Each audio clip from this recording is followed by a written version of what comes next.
تاریخ میں تو خود امام ابو حنیفہ جیسے جو امام ہیں فقہ کے، ان کے واقعات درج ہیں کہ انہوں نے یہ کہا تھا کہ میں جو کچھ کہتا ہوں اس کو ابدی طور پہ نہ لکھ لیا کرو اپنے پاس، میں آج ایک چیز کہتا ہوں کل ہی مجھ پہ یہ واضح ہوتا ہے کہ نہیں میں نے غلطی کی تھی، میں اس میں ترمیم کر لیتا ہوں۔ تو تم کیا سمجھتے ہو کہ یہ ہمیشہ تک کے رہنے کے لیے؟ خود اپنی فقہ کے متعلق انہوں نے کہا کہ میں تو روز اس میں ترمیم کر سکتا ہوں۔ یہ تھے فقہ کے مطابق جو قوانین اس دور میں، اور اس کے بعد 1000 سال میں ہمارے ہاں یہی اسلام چلتا آیا۔ وہ جو شرط والا تھی قرآن والا اسلام کہیں قائم نہیں ہوا۔ ہمارے 1000 سالہ دور کے اندر اسلامی مملکت کبھی قائم نہیں ہوئی۔ اسلامی مملکت کی تو شرط یہ تھی نا کہ قانون قرآن کے مطابق قائم ہو، قرآن کے مطابق سارا کاروبار اس کا ہو، یہ ہوئی نہیں۔ یہ اسلام جو تھا فقہی قوانین والا یہ چلا آ رہا تھا۔ ہندوستان میں انگریز آیا اس کو بھی یہ سوٹ کرتا تھا، مملکت کے معاملات اپنے پاس، یہ جو تھے فقہی قوانین علماء حضرات کے پاس، یہ اس میں بہت خوش تھے۔ اب یہ ایک نیا وہاں جو مطالبہ اٹھا کہ ایسی مملکت ہم قائم کریں گے جس میں حکومت قرآن کے مطابق طے ہوگی، تو انہیں پتا تھا کہ اس میں سب سے پہلے تو یہ مذہبی پیشوائیت ختم ہو جائے گی نا۔ قرآن 3 چیزوں کو ختم کرنے کے لیے آیا تھا: ملوکیت یعنی شخصی حکومتیں، مذہبی پیشوائیت، نظام سرمایہ داری، تو انہیں سب سے پہلے یہ دھڑکا تھا۔ چنانچہ انہوں نے وہاں یہ کہا، اور کیا کہا، ان کے الفاظ سن لیجیے۔ میں نے ابھی عرض کیا ہے کہ ان میں دارالعلوم دیوبند کے شیخ الحدیث مولانا حسین احمد مدنی مرحوم بڑے بلند پائے کے اس زمانے میں یہ سمجھے جاتے تھے۔ انہوں نے یہ کہا تھا کہ آپ لوگ کیا کہتے ہیں کہ یہاں اسلام کی ہمیں آزادی نہیں ہوگی؟ کہا کہ ایسی جمہوری حکومت جس میں ہندو، مسلمان، سکھ، عیسائی سب شامل ہوں، حاصل کرنے کے لیے سب کو متحدہ کوشش کرنی چاہیے۔ ایسی مشترکہ آزادی اسلام کے اصول کے عین مطابق ہے، اور اسلام اس آزادی کی اجازت دیتا ہے ہندوؤں کے ہاں رہتے ہوئے ان کی حکومت میں۔ انہوں نے دوسری مقام پہ کہا تھا کہ کانگریس میں ہمیشہ ایسی تجاویز آتی رہتی ہیں اور پاس ہوتی رہتی ہیں جن کی وجہ سے مذہب اسلام کے تحفظ اور وقار کو ٹھیس نہیں پہنچ سکتی۔ تو وہ کہتے تھے کہ یہ الگ مطالبہ تم یہ پھرتے ہو، یہ سیاسی مطالبہ ہے، اسلام کا تقاضا نہیں ہے۔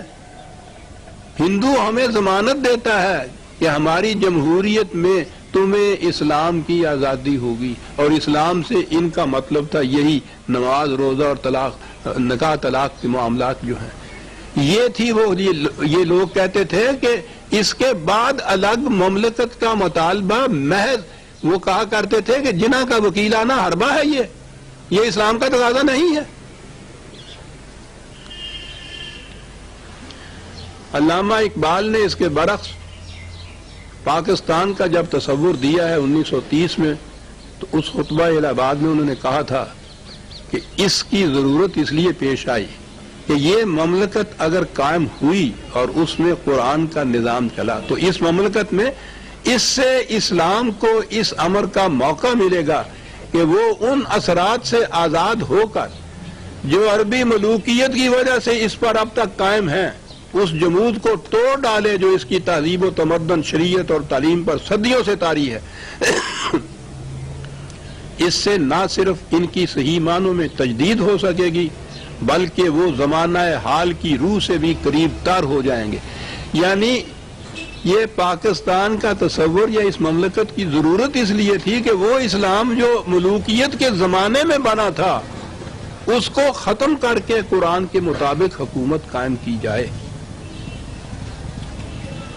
ایک گروہ تو وہاں وہ تھا جو کہتا تھا کہ ہندوستان میں رہتے ہوئے یہ آزادی حاصل ہوگی، ہمیں الگ مملکت کی ضرورت ہی نہیں۔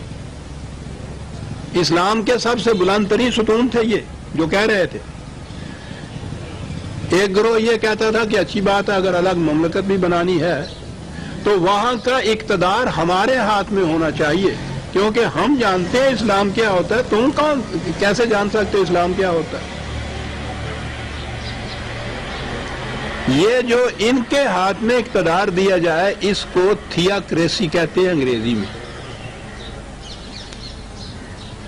اور قائد اعظم نے اسی زمانے میں یہ واضح کر دیا تھا کہ اسے اچھی طرح سمجھ لیجئے کہ ہم کس مقصد کے لیے یہ لڑائی لڑ رہے ہیں.